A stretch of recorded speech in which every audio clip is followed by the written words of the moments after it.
केंद्रीय मंत्री व गुरुग्राम लोकसभा प्रत्याशी राव इंद्रजीत सिंह को रेवाड़ी जिले के गांव में भारी समर्थन मिल रहा है। आप देख रहे हैं किस कदर लोग उन्हें खुली जीप में घुमाकर सभा स्थल तक ले जा रहे हैं। मंच पर युवाओं द्वारा बड़ी फूल माला व बुजुर्गों द्वारा पगड़ी पहनाकर स्वागत किया जा रहा है।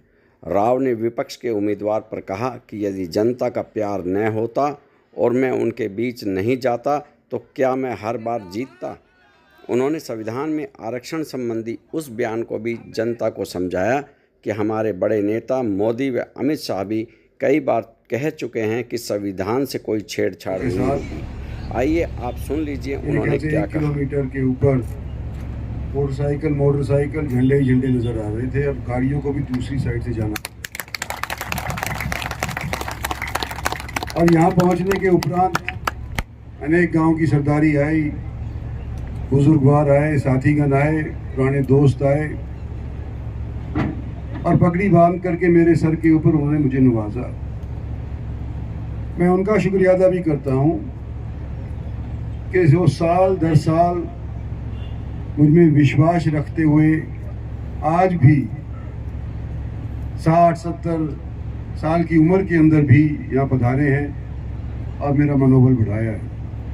और उनके नौजवान बच्चे पोते आज के दिन वो भी हमारे साथ लग करके हमारे साथ कंधे से कंधा मिला करके काम कर रहे हैं।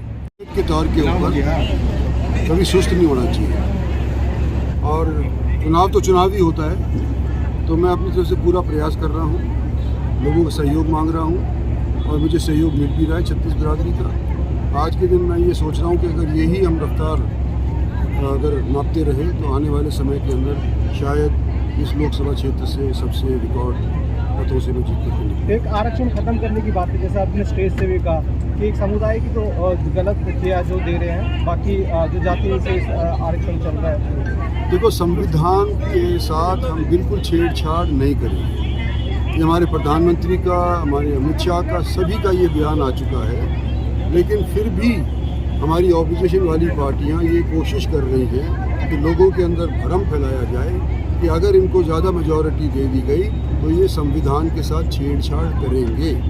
मैं इस चीज़ को स्पष्ट नकारता हूँ और ये कहना चाहता हूँ कि हमारी पार्टी संविधान के साथ बिल्कुल छेड़छाड़ नहीं करना चाहती। जो हमारी पार्टी करना चाहती वो ये है कि जो कॉन्स्टिट्यूशन के मुताबिक जो रिजर्वेशन के हकदार हैं उन्हीं को रिजर्वेशन मिले। जिन लोगों को कॉन्स्टिट्यूशन के ऊपर अधिकार नहीं है रिजर्वेशन का, उनको रिजर्वेशन ना मिले। यानी कि मज़हब के तौर के ऊपर कॉन्स्टिट्यूशन अलाउ नहीं करती रिजर्वेशन, हम मज़हब के तौर के ऊपर रिजर्वेशन नहीं होने देंगे। ठीक है। कांग्रेस प्रत्याशी आए थे अभी कुछ दिन पहले, तो उन्होंने सबसे पहले एम्स एक बड़ी सौगात है क्षेत्र के लिए। उन्होंने कहा कि एक राजनीतिक खंभा है। दूसरा उन्होंने कहा कि खाने की यहाँ कमी है। और तीसरी उन्होंने कहा कि राव साहब कभी जनता के बीच में रहते नहीं हैं। 3 आरोप उन्होंने इस तरह से लगाए। इधर देखिए राव साहब, हम इलेक्शन लड़ रहे हैं विकास के कार्यों के, और विकास के कार्यों के ऊपर कोई हमारे से बहस कर नहीं सकता। जिस तरह का हमने प्रयास किया है, चाहे किसी भी चीज़ का हो, इंफ्रास्ट्रक्चर के प्रोजेक्ट हो, रेलवे के प्रोजेक्ट हो, तो पर्सनल अटैक करने के में आता नहीं। भाई कोई अगर बिना आए राजनीति के अंदर रह सकता है क्या? घर बैठे थोड़ी कोई जिताता है, जो तो पब्लिक के सहयोग से ही तो जीतता है। तो अभी तक मैं 9 बार जीत चुका हूँ। तो पब्लिक ने सपोर्ट किया है, मुझे सराहा है, तभी तो मैं जीता हूँ। पब्लिक का मैं आदमी हूँ, जब तो मैं जीत रहा हूँ। इस बार भी मैं यूँ ही उम्मीद कर रहा हूँ कि पब्लिक मेरा सपोर्ट करेगी। पब्लिक के सपोर्ट से इस बार भी जीतूंगा और मैं आने वाले समय के अंदर क्या बताऊँ, शायद रिकॉर्डिंग करूँ। एक वोट जिहाद की बात कर ले और दूसरा मुसलमानों को आरक्षण देने की बात कर ले। प्रधानमंत्री जी लगातार इस विषय पर बोल रहे हैं। कहीं लगता है कि तुष्टीकरण की राजनीति कर रही है कांग्रेस। देखो, कांग्रेस तो किसी न किसी मुद्दे के ऊपर वोट मांगेगी ही ना। पहले तो कहते थे कि विकास नहीं हुआ, विकास नहीं हुआ, विकास नहीं हुआ। अब जब विकास का ब्यौरा हम पेश करने लग रहे हैं तो उनके पास कोई जवाब नहीं है। अब दूसरी चीज़ों के ऊपर उन्होंने ध्यान भटकाना शुरू कर दिया है। तो जिस तरह से वो काम कर रहे हैं, मेरे को नहीं सकता कि देश की जनता समझदार है, मैच्योर वोटर्स है, बड़ी हमारी डेमोक्रेसी है, उनकी बातों में लोग नहीं आते। एक मेवात भी कल गए थे आपने, मेवात की अगर बात कर रहे तो लगातार अब चुनाव में जाते रहे लेकिन आपको वहाँ से जन समर्थन इतना नहीं मिल पाया।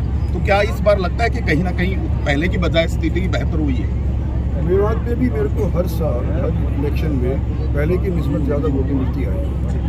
हिंदू की भी और मुसलमानों की, मुस्लिमों की तो मिलती भी है, मुसलमानों की भी मिलती है थोड़ी बहुत। लेकिन इस बार मेरे को ये लग रहा है कि उसके अंदर वृद्धि होगी, खासतौर पर जो हमारे अल्पसंख्यक लोग हैं उन लोगों की वृद्धि होगी।